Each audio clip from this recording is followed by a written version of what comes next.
আসসালামু আলাইকুম। বিলাস খামারের পক্ষ থেকে সবাইকে জানাই আন্তরিক শুভেচ্ছা অভিনন্দন। আশা করি সবাই ভালো আছেন। আলহামদুলিল্লাহ আমিও ভালো আছি। তো আজ কিন্তু আমি এই পাশটাও ছেড়ে দেবো, মানে পুরো ফ্লোরটাই ওদের জন্য প্রস্তুত করে দেব। তো আপনারা দেখতে থাকুন ভিডিওটা, কোনো স্কিপ করবেন না, ভিডিওটা পুরোপুরি দেখবেন। তো আজকে একের ভিতর দুই ওজনও দেখতে পারবেন, প্লাস আমি যে বড় করে দেব এরিয়াটা সেটাও দেখতে পারবেন।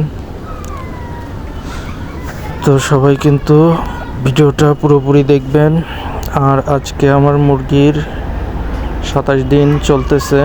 তো 27 দিনে ওদের গড় ওজন কতটুকু হলো সেটা কিন্তু পুরো ভিডিওতেই দেখলেই জানতে পারবেন। দেখুন, সকাল থেকে মুরগিগুলো খুব সুন্দরভাবে আছে। ওদের চলাফেরার ধরনটাও অনেকটা সতেজ।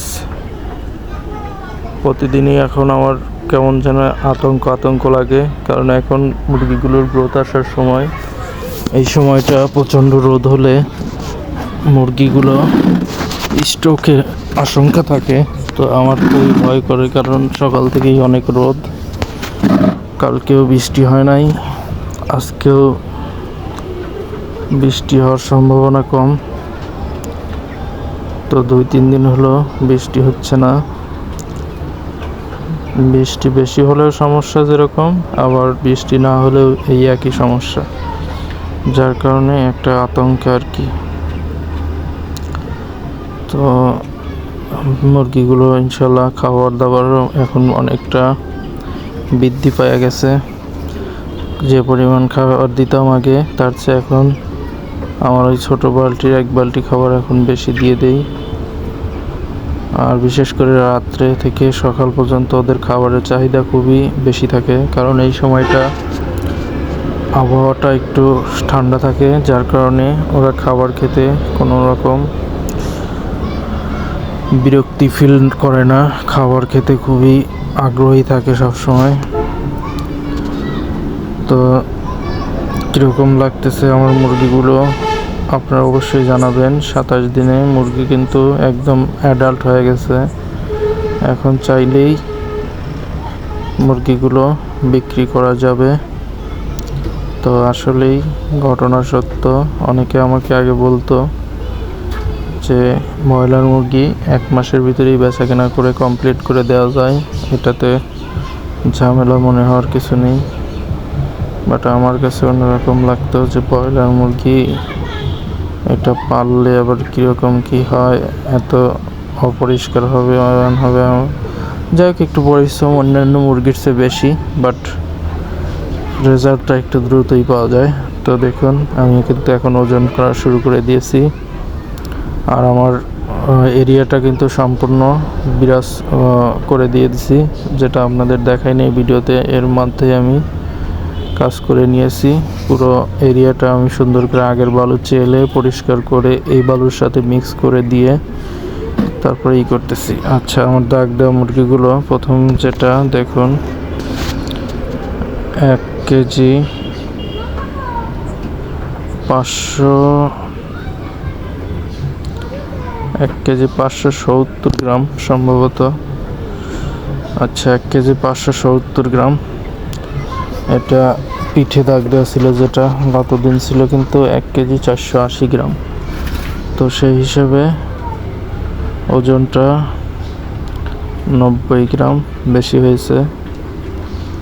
তো এখন আমি আরেকটা মুরগি খুঁজতেছি, আর 2টা মুরগি, একটা মাথায় দাগ দেওয়া আর একটা পাখায় দাগ দেওয়া, সে 2টা খুঁজতেছি। আসলে প্রতিদিনই আমার এখন একটু খুঁজতেই সময় লেগে যায়, কিন্তু আমি এটা বিরক্তি ফিল করি না, কারণ এর ভিতরে আমি ভিডিওটা ধারণ করে দিই, যাতে আপনারাও আমার মুরগিগুলোকে খুব কাছে থেকে পর্যবেক্ষণ করতে পারেন, দেখতে পারেন। সেই জন্য আমি ওদের খুঁজতে আমি বিরক্ত ফিল করি না। ভিডিও অন করেই আমি আপনাদেরকে দেখাই কি করি। তো এই যে ধরতে পেরেছি, এটার কিন্তু আপনার পাখায় দাগ দেওয়া। তো এইটার ওয়েট 1 কেজি 310 গ্রাম, যা গতকাল ছিল 1 কেজি 230 গ্রাম, সম্ভবত 310 গ্রাম, সেই ক্ষেত্রে 40, 70, 80 গ্রাম। এটাও 80 গ্রামের মতো বৃদ্ধি পাইছে। তো এটা মাথায় দাগ দেওয়া, এইটা মাপ করলেই আমি বুঝতে পারবো কতটুকু। এটা 100 গ্রামই বৃদ্ধি পাইছে। গতদিন 1 কেজি 550 গ্রাম ছিল, আজকে 1 কেজি 650 গ্রাম। যাক, মাশাল্লাহ। তো গড় ওজনটা আসলে আমি সঠিক হবে কিনা, তবে আপনারা ক্যালকুলেশন করে জেনে নেবেন। তারপর আমি একটু সময় নিয়ে আপনাদেরকে গড় ওজনটা জানাই।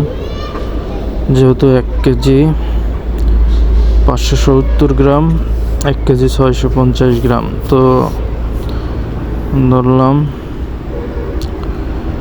1 কেজি 700, 2 কেজি 7, 5, 12, 3 কেজি 210, আর এই পাশে হলো 310।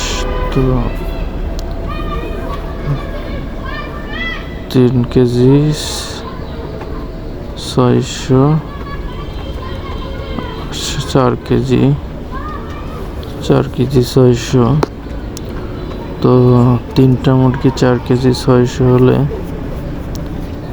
মোটামুটি এদের গড় ওজন দাঁড়াবে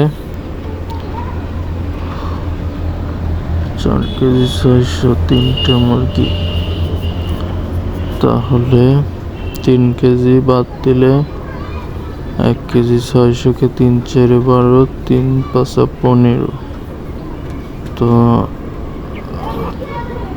15 আরো 100 গ্রাম,